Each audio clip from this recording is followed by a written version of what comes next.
If you have any allergy symptoms such as watery, itchy eyes, sinus congestion, coughing, difficulty breathing such as asthma, if you have any digestive type of issues like stomach cramps, you're having irritable bowel, you're having diarrhea, nausea, if you have skin issues such as hives, eczema, red itchy skin, dizziness, fatigue and so on, watch this video.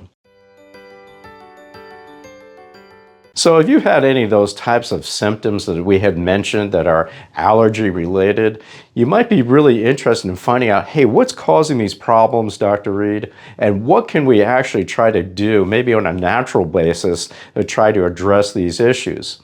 And some of them, surprisingly, related to allergies may seem to be totally unrelated. But put in mind here, with your allergies, one of the main molecules that seems to be involved with this would be histamine. So we're going to explore a little bit about histamine, and it's not all that bad.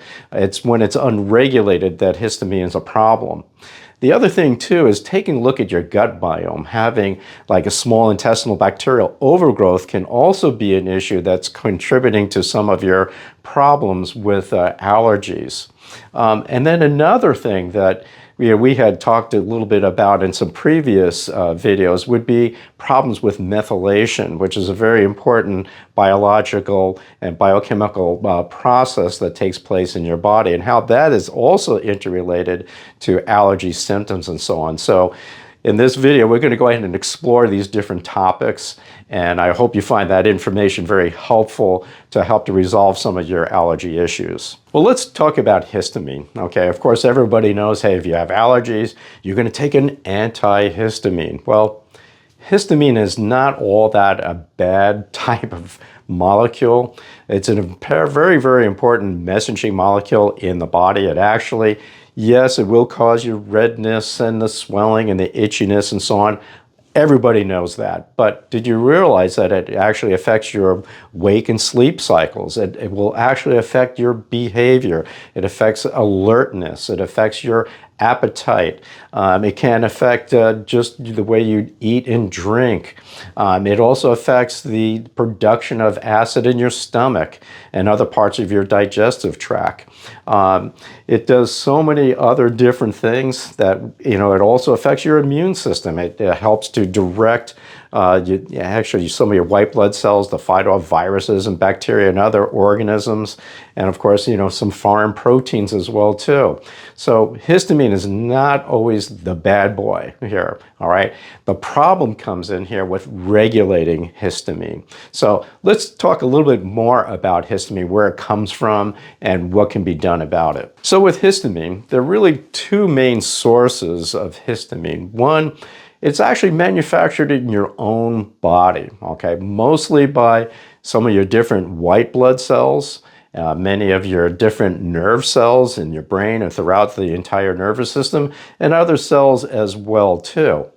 Now, some of the cells that store the histamine would be your mast cells, so you may have heard like mast cell activation, and also the basophils, and these are the ones that when they rupture, they release all this histamine and cause all these allergy-related problems, all right? So yes, the immune system is involved with actually the release of histamine and allergy types of symptoms, but there are things that can be done to regulate that.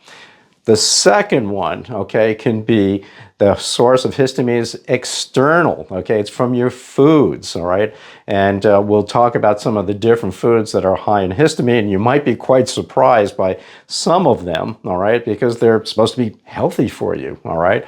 But we'll talk about that. So essentially, histamine comes from two sources, internally and then also externally in your foods. So before I get into discussing some of the foods that are high in histamine, I just wish to go ahead and put a caveat out there, is that, some of these foods are very healthy. I'm not telling you not to eat them.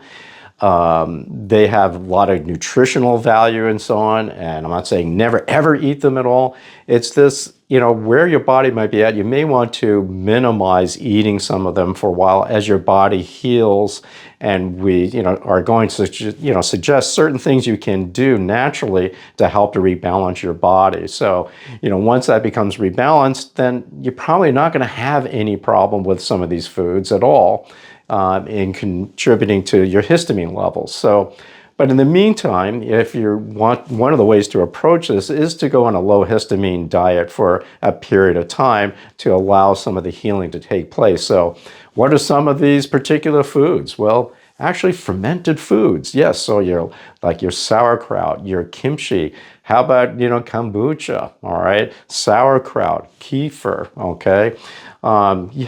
These are supposed to be really good. They have probiotics in them and so on. I get that, but they're also high in histamine too, probably because of the bacterial content. So keep that in mind. Actually, certain fruits. How about avocados? I mean, come on, doctor. Avocados, they're supposed to be great.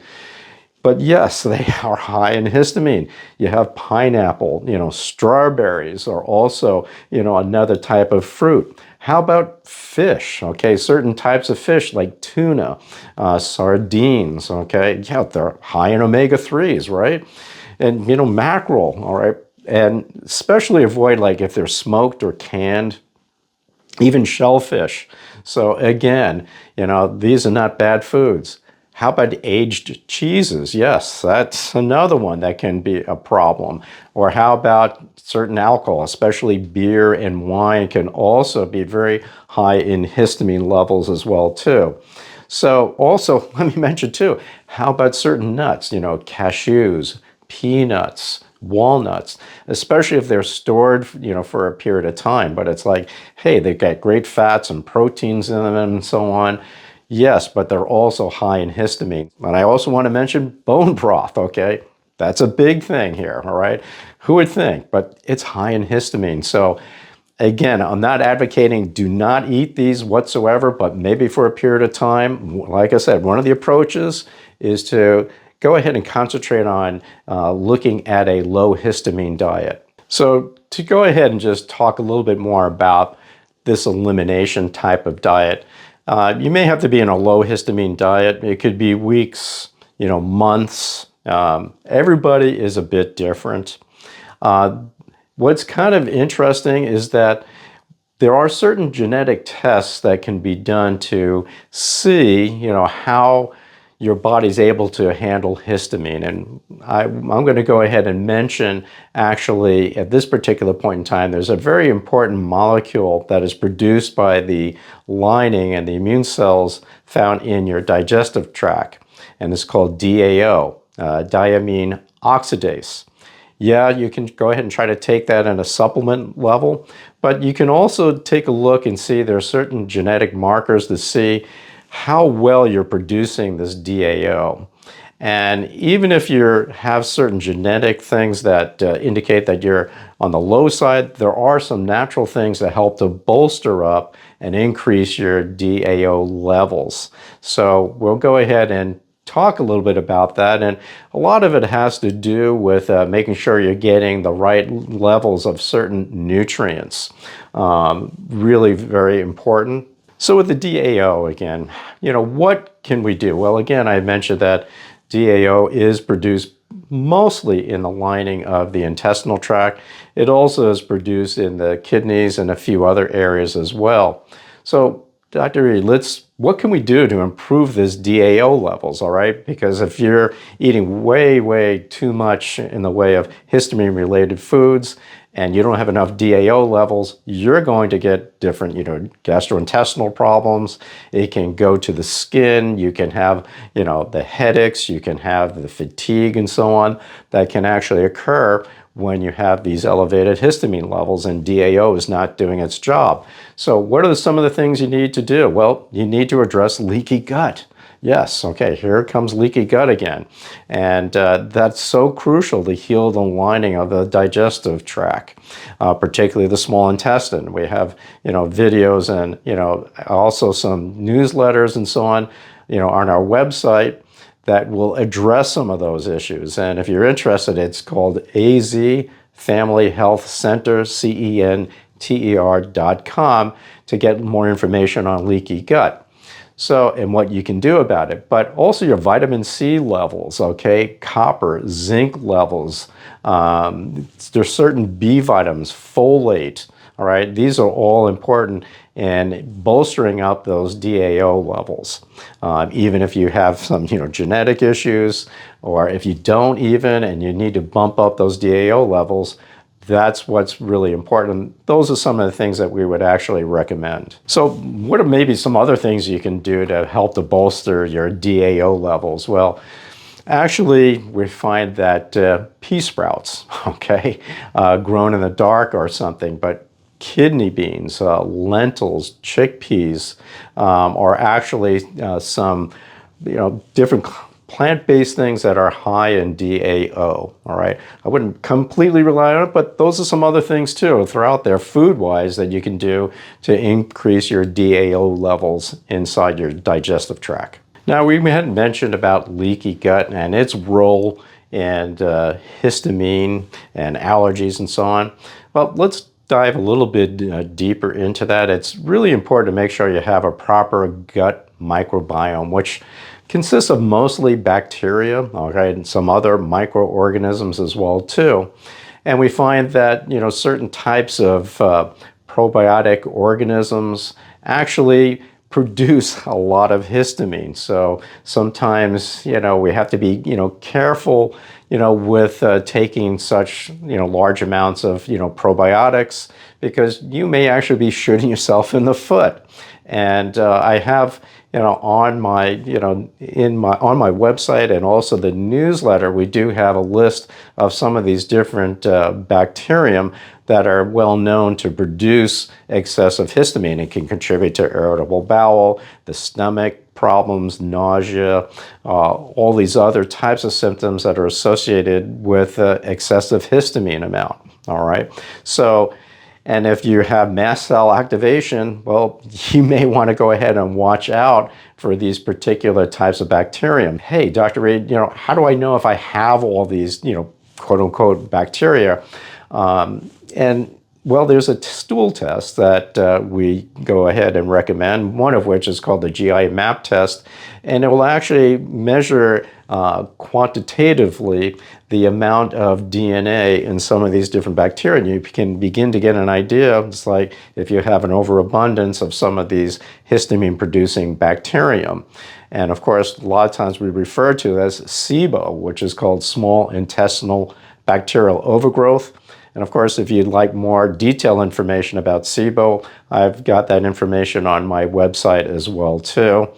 So yeah, SIBO can play a big part in histamine regulation, leaky gut. So we want to try to address that component of allergy-related issues. So we've seemed to address, one of the main sources of histamine, and that's of course in your, from your foods, what's going on in your digestive tract and so on. But here's the other one. We had mentioned earlier in the video that histamine is produced, guess where? Okay, within your own body cells. So this is where methylation comes in.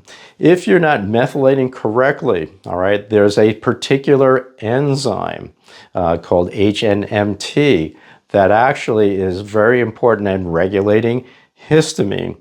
And if you don't have proper methylation, you're not producing this enzyme that degrades and regulates your histamine levels. So this is where methylation really plays a big part. And, this particular enzyme is found in many, many different, cells in your body.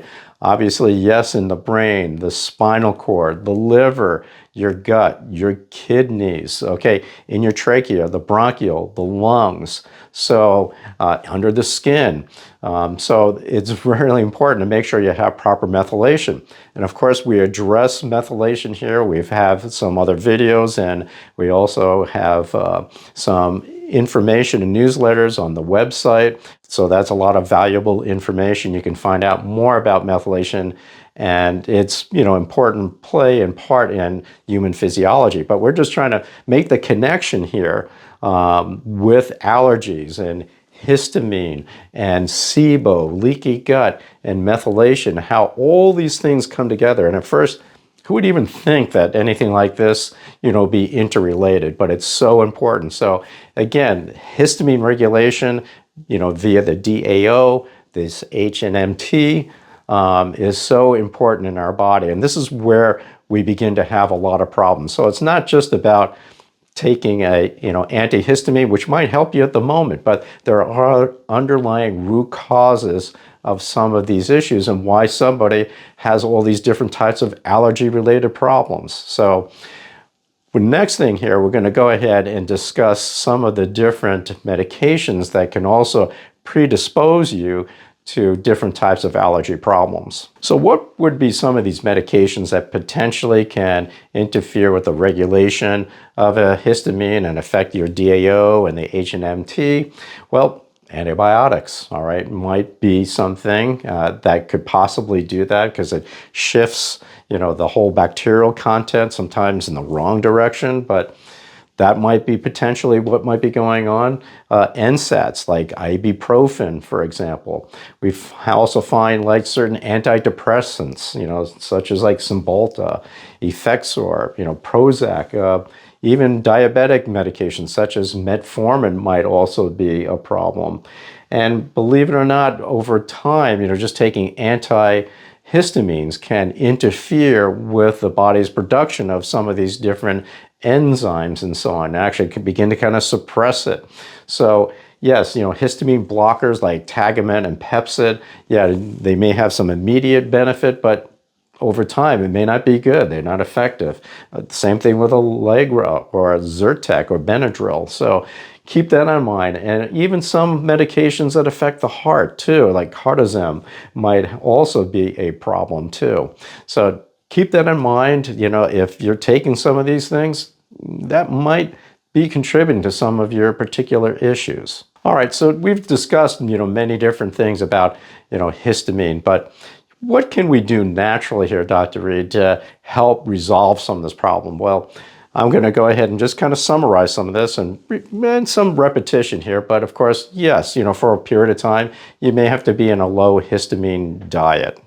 The other important thing too is get rid of SIBO. So we may have to, take some types of antibacterial herbals or something like this to help to reestablish a better balance.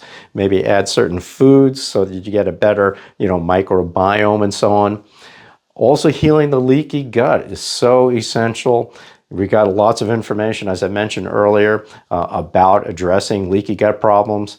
Also, your upper digestive tract. You want to make sure that you're producing proper levels of actually acid, and also you want to make sure you're producing proper enzymes, pancreatic and stomach.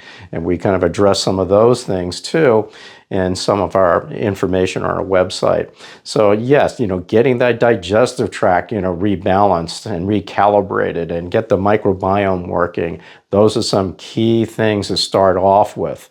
Now, what would be some of the other things? Well, how about getting proper sleep? Yes, that is so important. People overlook it. How about getting regular amounts of exercise? Okay, that's like another important thing as well too. So what are some of the other things? Well, making sure you have proper adrenal gland function. Very crucial. It affects the immune system and inflammatory processes throughout the body. If you have extra estrogen levels, that can also interfere with some of these different enzymes. So, normalizing estrogen levels. So if somebody's on hormone replacement, this is something that, may predispose you, okay?